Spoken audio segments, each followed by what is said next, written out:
mon projet ici porte sur une reconstruction de la pensée de Leibniz concernant la guerre.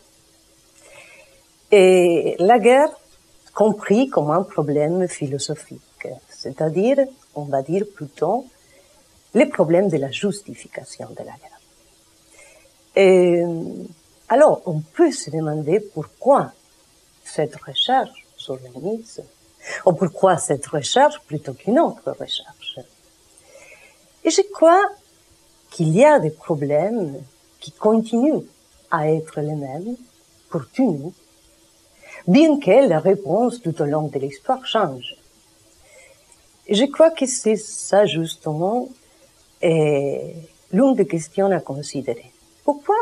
Tout simplement parce que la philosophie est définie par ces questions, mais non par ses réponses. Et c'est ça justement qu'il me semble fait la différence entre les philosophes qui continuent à s'interroger et l'historien de la philosophie qui reste ancré sur une réponse donnée à un certain moment ou à certaines époques à une problématique spécifique. Alors, parmi ces questions, les grandes questions de la philosophie, mais même de tous, on trouve évidemment la question de la guerre. C'est-à-dire, est-ce que on doit considérer toute guerre, par exemple, injuste, injustifiée d'un point de vue moral? Et ça, c'est une position valable. C'est le pacifisme plutôt fort.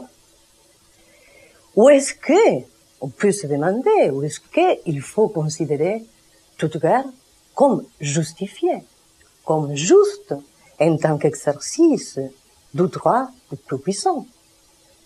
Ça, c'est un bellicisme plutôt radical, mais dont on trouve des expressions aujourd'hui sur les scènes internationales. Mais alors, on peut se demander aussi, est-ce qu'il y a des guerres justes et il y a des guerres injustes? C'est-à-dire, si est-ce qu'on admet cette distinction, bon, quels sont les critères pour savoir ou pour déterminer ça? Et c'est à partir de cette question que j'ai décidé de me plonger dans la pensée de Leibniz pour voir si on pouvait trouver chez lui des réponses. Et la première chose que j'ai trouvée, évidemment, c'est que la pensée n'était pas donnée, qu'il fallait la reconstruire. La reconstruire avec les outils qu'il nous donne. Et, bon, entre ces outils conceptuels, j'ai trouvé fondamentalement deux pierres, deux touches. L'une, c'est le concept des modalités déontiques. Qu'est-ce que ça veut dire? Les modalités déontiques sont des modes d'obligation. C'est-à-dire qu'il y a des choses permises, qu'il y a des choses interdites du point de vue moral, qu'il y a des choses obligatoires, c'est-à-dire qu'on doit les faire, et qu'il y a des choses non obligatoires. Je peux les faire, mais je peux aussi ne pas les faire.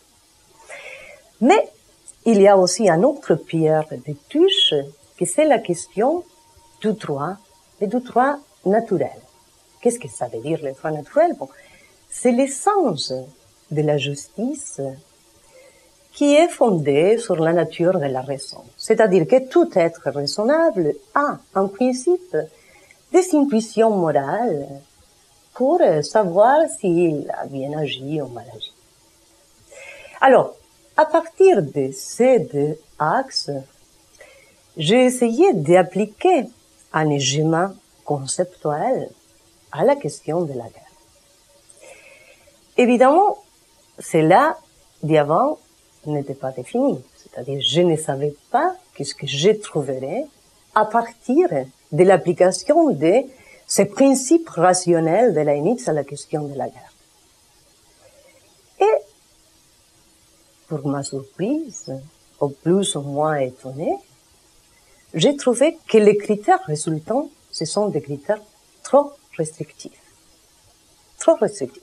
C'est-à-dire que la seule forme de guerre, on va dire, obligatoire, ou vraiment justifiée du point de vue de la raison, c'est la guerre de défense face à la violation de la souveraineté d'un État et plus particulièrement face à la violation de son intégrité territoriale. Alors, toute autre guerre, disons licite, telle que l'intervention militaire pour des raisons humanitaires, est, dans cette proposition théorique, quelque chose de facultatif.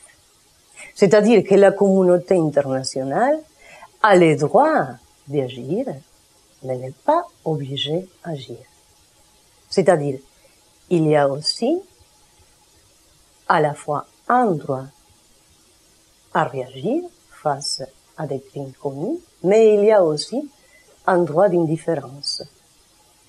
Alors, cela suppose justement une différence avec certains théoriciens de la guerre juste d'aujourd'hui, évidemment, qui essayent, par exemple, de placer l'intervention militaire pour des raisons humanitaires dans la modalité de l'obligatoire. Il faut toujours agir. Et je trouve cela particulièrement problématique, parce qu'on risque justement de donner son aval à un interventionnisme peu prudent et même qui est capable de causer des maux plus grands.